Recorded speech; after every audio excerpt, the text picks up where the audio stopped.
सुप्रभात प्यारे बच्चों, कैसे हैं? ठीक है सभी? ठीक है बेटा।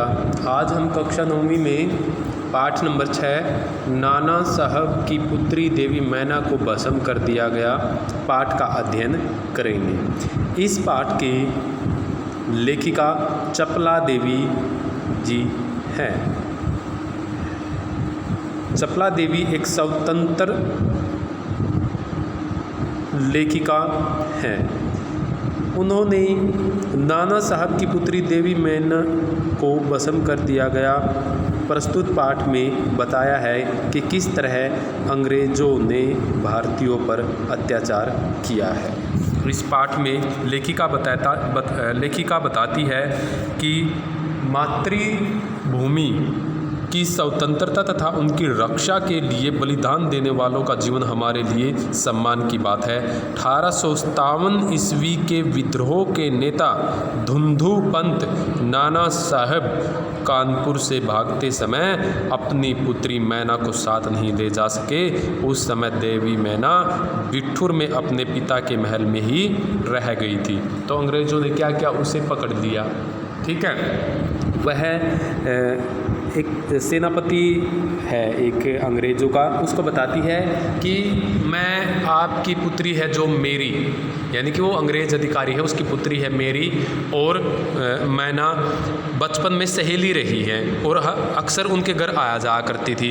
लेकिन वह सेनापति अधिकारी कुछ नहीं कर सकता क्योंकि वह ब्रिटिश सरकार का शासक है, वहाँ उनके अधिकार में ही कार्य करता है। तो इसलिए वह उस लड़की को मैना को नहीं बचा सकता और एक अंग्रेज़ अफसर अधिकारी उसको मार देता है, जला देता है। अंत में इस कहानी का अंत होता है कि जनरल आउट्रम से थोड़ा रोने के लिए समय मांगती है कौन, मैना, पर वह पत्थर दिल पिघलता नहीं और उसे कानपुर के किले में कैद कर देता है। अगले दिन उसे अग्निकांड में जला दिया जाता है, यानी कि एक अखबार में छपता है कि वह अग्निकांड हो गया, उसके साथ वह तो जल गई है। सभी ने उस बालिका को देवी समझकर प्रणाम किया। अंत में कहानी यहाँ पर समाप्त हो जाती है। अब हम इस कहानी का अध्ययन करेंगे। सन 1857 ईस्वी के विद्रोही नेता धुंधु पंत नाना साहब कानपुर में असफल होने पर जब भागने लगे तो वे जल्दी में अपनी पुत्री मैना को साथ न ले जा सके। देवी मैना बिठूर में पिता के महल में रहती थी, पर विद्रोह दमन करने के बाद अंग्रेज़ों ने बड़ी ही क्रूरता से उस निरीह और निरपराध देवी को अग्नि में भस्म कर दिया। उसका रोमांचकारी वर्णन पाषाण हृदय को भी एक बार द्रवीभूत कर देता है। पाषाण होता है पत्थर। आगे पढ़ते हैं। कानपुर में भीषण हत्याकांड करने के बाद अंग्रेज़ों का सैनिक दल बिठूर की ओर गया। बिठूर में नाना साहब का राजमहल लूट लिया गया, पर उसमें बहुत थोड़ी संपत्ति अंग्रेज़ों के हाथ लगी। इसके बाद अंग्रेज़ों ने तोप के गोलों से नाना साहब का महल भस्म कर देने का निश्चय किया। सैनिक दल ने जब वहां तोपें लगाई, उस समय महल के बरामदे में एक अत्यंत सुंदरी बालिका आकर खड़ी हो गई। उसे देखकर अंग्रेज़ सेनापति को बड़ा आश्चर्य हुआ, क्योंकि महल लूटने के समय वह बालिका वहां कहीं दिखाई न दी थी। उस बालिका ने बरामदे में खड़ी होकर अंग्रेज़ सेनापति को गोले बरसाने से मना किया। उसका करुणापूर्वक मुख और अल्पवेश देखकर सेनापति को भी उस पर कुछ दया आई। सेनापति ने उससे पूछा कि क्या चाहती है। अल्पवेश से होता है कम उम्र। आगे बढ़ते हैं। बालिका ने शुद्ध अंग्रेजी भाषा में उत्तर दिया, क्या आप कृपा इस महल की रक्षा करेंगे सेनापति? क्यों, तुम्हारा इसमें क्या उद्देश्य है? बालिका, आप ही बताइए कि यह मकान गिराने में आपका क्या उद्देश्य है?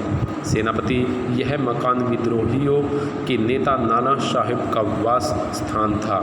सरकार ने इसे विध्वंस कर देने की आज्ञा दी है। वास होता है जहाँ पर रहते हैं, विध्वंस होता है तोड़ देना। बालिका, आपके विरुद्ध जिन्होंने शस्त्र उठाए थे वे दोषी हैं, पर इस जड़ पदार्थ ने आपका क्या अपराध किया है? मेरा उद्देश्य इतना ही है कि यह स्थान मुझे बहुत प्रिय है, इसी से मैं प्रार्थना करती हूँ कि इस मकान की रक्षा कीजिए। कहने का तात्पर्य यह है कि 1857 ईस्वी के विद्रोह के नेता दुंदू पंत साहब कानपुर में जब असफल हुए तो वहाँ से भाग खड़े हुए, लेकिन वह अपने साथ अपनी पुत्री मैना को नहीं ले जा सके। उस समय देवी मैना बिठूर में अपने पिताजी के महल में रहती थी, ठीक है, लेकिन अंग्रेज है वे उस महल को गिराना चाहते हैं, लेकिन मैना यह कहती है कि इस जड़ पदार्थ का क्या कसूर है, इसको मत गिराइए, लेकिन अंग्रेज अधिकारी उसकी बात नहीं मानते। आगे पढ़ेंगे। सेनापति ने दुख प्रकट करते हुए कहा कि कर्तव्य के अनुरोध से मुझे यह मकान गिराना ही होगा।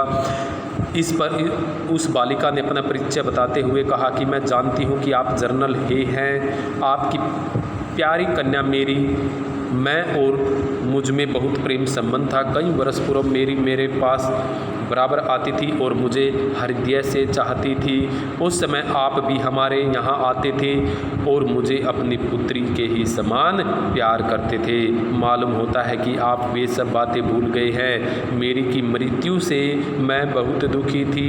उसकी एक चिट्ठी मेरे पास अब तक है। यह सुनकर सेनापति के होश उड़ गए। उसे बड़ा आश्चर्य हुआ और फिर उसने उस बालिका को भी पहचाना और कहा, अरे यह तो नाना साहब की कन्या मैना है। सेनापति है कुछ क्षण ठहर कर बोले, हाँ मैंने तुम्हें पहचाना कि तुम मेरी पुत्री मेरी की सहचरी हो। सहचरी यानी कि सहेली, किंतु मैं जिस सरकार का नौकर हूँ उसकी आज्ञा नहीं टाल सकता, तो भी मैं तुम्हारी रक्षा का प्रयत्न करूँगा। इसी समय प्रधान सेनापति जनरल आउट्रम वहां आ पहुंचे और उन्होंने बिगड़ कर सेनापति से कहा, नाना का महल अभी तक तोप से क्यों नहीं उड़ाया गया। सेनापति हे ने विनय पूर्वक कहा, मैं इसी फिक्र में हूँ, किंतु आपसे एक निवेदन है कि क्या किसी तरह नाना का महल बच सकता है। आउट्रम, गवर्नर जनरल की आज्ञा के बिना यह संभव नहीं। नाना साहब पर अंग्रेजों का क्रोध बहुत अधिक है। नाना के वंश या महल पर दया दिखाना असंभव है। सेनापति है तो लॉर्ड कैनिंग, जब उस समय के वो गवर्नर जनरल थे, को इस विषय का एक तार देना चाहिए। आउट्रम, आखिर आप ऐसा क्यों चाहते हैं। हम यह महल विध्वंस किए बिना और नाना की लड़की को गिरफ्तार किए बिना नहीं छोड़ सकते। सेनापति हे मन में दुखी होकर वहां से चला गया। इसके बाद जनरल आउट्रम ने नाना का महल फिर से घेर लिया। महल का फाटक तोड़कर अंग्रेज सिपाही भीतर घुस गए और मैना को खोजने लगे, किंतु आश्चर्य कि सारे महल का कोना कोना खोज डाला पर मैना का पता नहीं लगा। उसी दिन संध्या यानी कि शाम को समय लॉर्ड कैनिंग का एक तार आया, जिसका आशय इस प्रकार था, लंदन के मंत्रिमंडल का यह मत है कि नाना का स्मृति चिन्ह तक मिटा दिया जाए। स्मृति चिन्ह होती पहचान, इसलिए वहाँ की आज्ञा के विरुद्ध कुछ नहीं हो सकता। कहने का तात्पर्य यह है कि देवी मैना ने कहा कि वह सेनापति जनरल है। देवी मैना ने कहा कि वह सेनापति जनरल है। कौन? अंग्रेज अधिकारी को कहती है। वह ये भी कहते हैं कि उसकी बेटी उसकी अच्छी सहेली थी, वह भी उसे बेटी जैसा प्यार करता था। कौन? सेनापति है। सेनापति को जब यह पता चलता है कि वह उसकी बेटी मेरी की अच्छी सहेली है तो उसे बहुत ही दुख होता है, हैरान होता है। सेनापति ने मैना को पहचाना, लेकिन वह कहता है कि मैं सरकारी नौकर हूँ, मैं अंग्रेजी खोज में हूँ, मैं कुछ नहीं कर सकता, मैं मजबूर हूँ। तभी वहाँ पर आउट्रम आता है, लेकिन वो उससे सेनापति है उससे विनती करता है कि किसी तरह यह मकान बच सकता है, लेकिन जनरल आउट्रम मना कर देता है और कहता है कि धुंधु पंत नाना साहब की एक एक स्मृति चिन्ह यानी कि जो पहचान है उनको हमें नष्ट करना है, और यह आज्ञा लॉर्ड कैनिंग गवर्नर जनरल की है। फिर कहते हैं, फिर उसी में कहता है कि वह जब उसको मैना को अंग्रेज़ अधिकारी पकड़ने लगते हैं, वह भागकर उस महल में छिप जाती है और ढूंढते हैं। अंग्रेज़ अधिकारी उसको ढूंढते परंतु वह कहीं नहीं मिलती। तभी शाम को लॉर्ड कैनिंग का तार आता है। तार होता है चिट्ठी आती है और उसमें लिखा होता है कि नाना साहब से जुड़ी कोई भी याद जिंदा नहीं रहनी चाहिए, सभी को नष्ट कर देना चाहिए। उसी क्षण करूर आउट्रम की आज्ञा से नाना साहब के सुविशाल यानी कि बहुत बड़ा राज मंदिर पर तोप के गोले बरसने लगे। घंटे भर में वह महल मिट्टी में मिला दिया गया। उस समय लंदन के सुप्रसिद्ध टाइम्स, ठीक है, लंदन का सुप्रसिद्ध पत्र है टाइम्स में 6 सितंबर को यह एक लेख में लिखा गया। बड़े दुख का विषय है कि भारत सरकार आज तक उस दुर्दांत होता है कि राक्षस के समान बुरा व्यक्ति दुर्दांत नाना साहब को नहीं पकड़ सकी, जिस पर समस्त अंग्रेज जाति का भीषण क्रोध है। जब तक वह लोगों के शरीर में रक्त रहेगा, जब तक हम लोगों के शरीर में वक्त रहेगा, तब तक कानपुर में अंग्रेज़ों के हत्याकांड का बदला लेना हम लोग न भूलेंगे। उस दिन पार्लियामेंट की हाउस ऑफ लॉर्ड्स सभा में सर टॉमस हे की एक रिपोर्टर पर बड़ी हंसी हुई, जिसमें सर हे ने नाना की कन्या पर दया दिखाने की बात लिखी थी। हे के लिए निश्चय ही यह कलंक की बात है। जिस नाना ने अंग्रेज नर नारियों का संहार किया, उसकी कन्या के लिए समा अपना सारा जीवन युद्ध में बिताकर अंत में वृद्ध अवस्था में सर टाइम्स हे एक मामूली महाराष्ट्र बालिका के सौंदर्य पर मोहित होकर अपना कर्तव्य ही भूल गए। हमारे मत से नाना के पुत्र, कन्या तथा अन्य कोई भी संबंधी जहाँ कहीं मिले मार डाला जाए। नाना की जिस कन्या से हे का प्रेमालाप हुआ, उसको उन्हीं के सामने फांसी पर लटका देना चाहिए।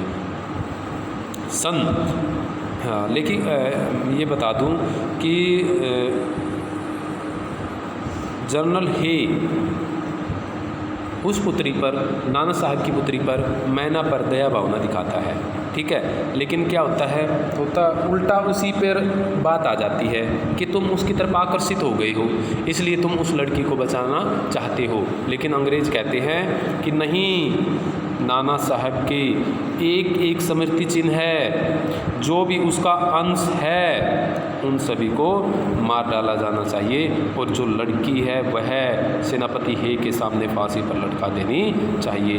बीच में जो ये लाइन है ना बेटा, ये रेड पेन से जो यहाँ पर ऐसे ब्रैकेट में की हुई है, ठीक है, ये विस्तार है ऊपर पड़ी हुई कहानियों का, ठीक है। नीचे पढ़ेंगे हम। सन 1857 के सितंबर मास में अर्धरात्रि के समय चांदनी में एक बालिका स्वच्छ उज्ज्वल वस्त्र पहने हुए नाना साहब के बगना वशिष्ठ प्रासाद के ढेर पर बैठी रो रही थी। बगना वशिष्ठ होता है खंडर, जो महल था नाना साहब का, वह तोपों से उड़ा दिया गया, खंडर बना दिया गया, उसी को बगना वशिष्ठ प्रासाद होता है, महल। आगे पढ़ेंगे। पास ही जनरल आउटरम की सेना भी ठहरी थी।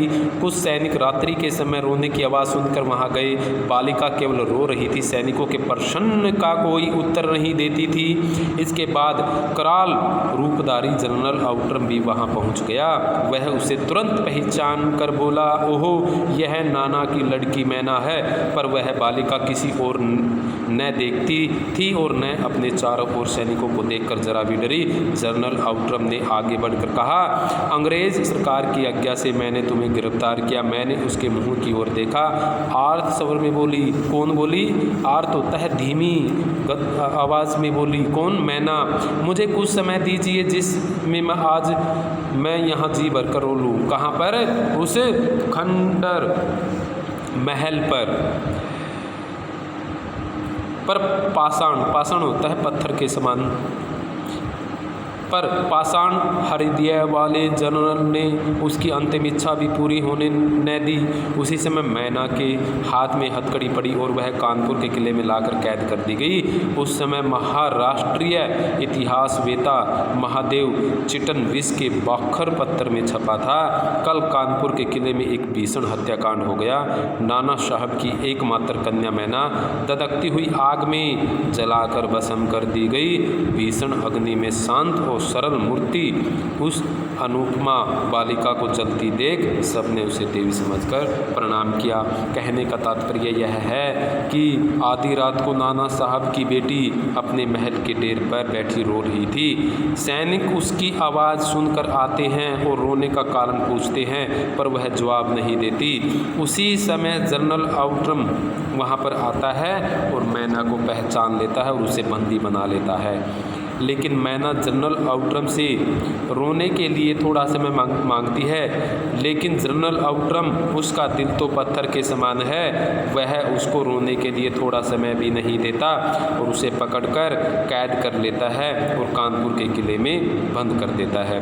और अगले ही दिन कानपुर एक यहाँ पर एक अखबार का नाम आया था, पत्र का नाम आया है बाखर। पत्र में एक खबर छपती है कि कानपुर के किले में हुए अग्निकांड में नाना साहब की इकलौती बेटी को जलाकर मार दिया गया। सभी ने उस बालिका को देवी समझकर प्रणाम किया। और यहीं पर अंत में यह कहानी समाप्त हो जाती है। धन्यवाद।